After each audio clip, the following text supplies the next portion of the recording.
ចឹងគឺប្រហែលជាអ្នកនរគ្នាដាក់ហេមហ៊ីមនៅក្នុងកប៉ៅឬក៏នៅខាងក្រៅបាទអញ្ចឹងនៅអូរ៉ុតបាទ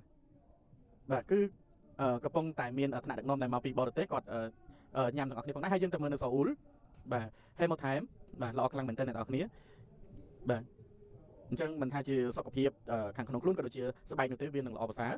បាទយើងទៅមើលនៅខាងអ៊ីលសានបាទហេម៉ូថែមបាទគឺមើលឃើញថាអ្នកនរគ្នាគឺទទួលបាន energy ក៏ដូចជាធម៌ពលបន្ទាប់មកគឺនៅខាងស៊ូវ៉ុនបាទស៊ូវ៉ុនឡាវីដលហេម៉ូថែមបាទបន្ទាប់មកយើងទៅមើលនៅខាងថេគូបាទថេគូហេម៉ូថែមបាទនៅខាងថេគូក៏មានអ្នកកំពុងតែញ៉ាំហេមហ៊ីមដូចគ្នាផងដែរបាទបន្ទាប់មកយើងទៅមើលនៅខាងភូសានបាទភូសានហេម៉ូថែមបាទចូលរួមទាំងអស់គ្នាគឺពិតជាល្អខ្លាំងមែនតើបាទនៅខាងអ៊ូលសានហេម៉ូថែមបាទល្អខ្លាំងមែនតើបាទនេះគឺជាទីតាំងចុងក្រោយបាទគឺនៅឆុនណាំបាទ